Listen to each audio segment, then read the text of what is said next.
So I went out for a walk a couple of evenings ago, and it was a really pretty evening. It was that kind of chilly, crisp, brisk evening that I love to go out on, because I find that it brings a sort of a clarity to things being out in that.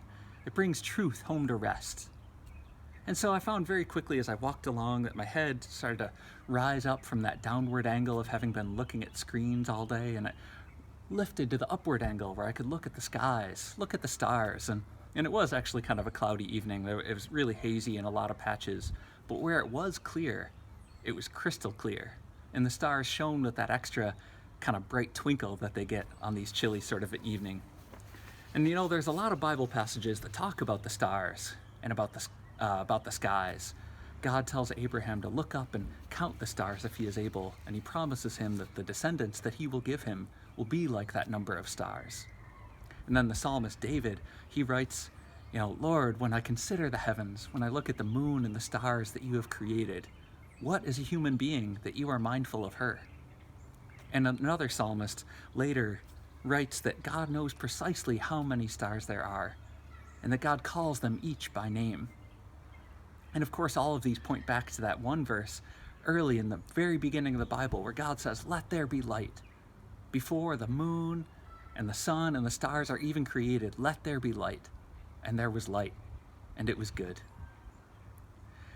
And I'll be honest, when I looked up at those stars and I saw how pretty it was, I didn't really think of any of these verses or any of these things. I just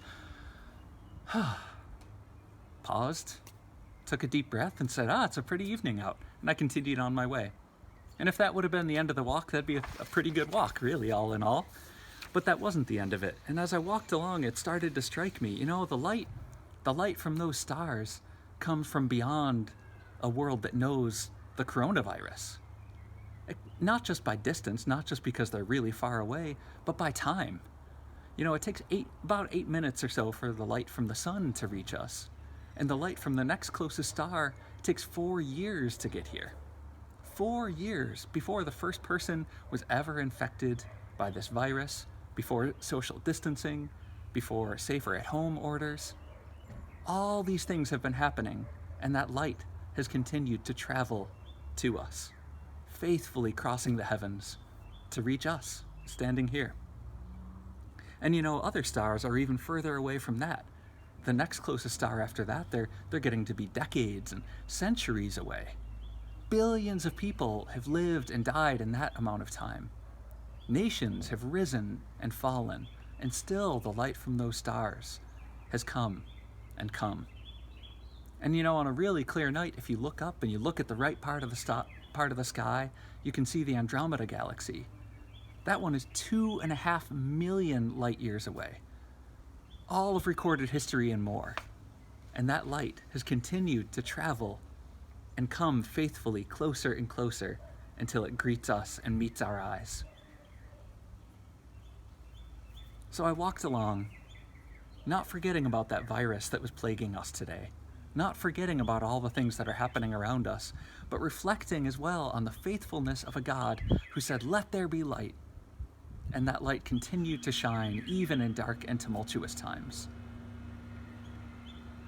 So I continued on my walk, and I walked, and then I looked up and I saw Venus up there in the sky, just blazing like a nighttime sun.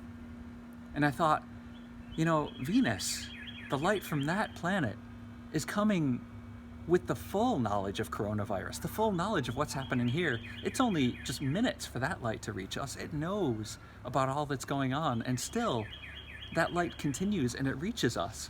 It doesn't turn around and retreat to the safety of Venus's comforting blanket of clouds. It continues and it comes to us. And it doesn't just come, but it shines as the brightest thing in the nighttime sky, and it's gorgeous and beautiful. Look west early in the evening and you can't miss it. Then I walked on a little bit further, and I came upon this small little grove of cherry trees, just filled, just drooping even, with these pale pink blossoms. And I stood under them and I looked up to see these flowers, and it caught it caught the light of a nearby street lamp, caught it just right, so the whole trees just were alight with color, alight with brightness and light. They changed the dynamic of the entire street, and it seemed like they were glowing with a light that almost came from within themselves. It was absolutely beautiful. Here it was, light shining in our darkness. Not hidden by the virus, not retreating to a safe distance from us who might infect it, but right here, with us in our midst, shining and changing everything. Friends, one of the names that we call Jesus by is Emmanuel, God with us. So hear these words about Emmanuel, Jesus who is our light, the one who speaks truth in the midst of confusion and who shines brightly in the midst of darkness. This is from the Gospel of John. It says, "In the beginning was the Word, and the Word was with God, and the Word was God. He was in the beginning with God, and all things came into being through him. Without him not one thing came into being. What has come into being in him was life, and the life was the light of all people. The light shines in the darkness, and the darkness did not overcome it." Friends, the true light has come into the world. The world cannot be overcome by darkness because God, who made the light and who is the light, stands in our midst. And he will not let us be overcome. May God bless your eyes to see his light. Amen.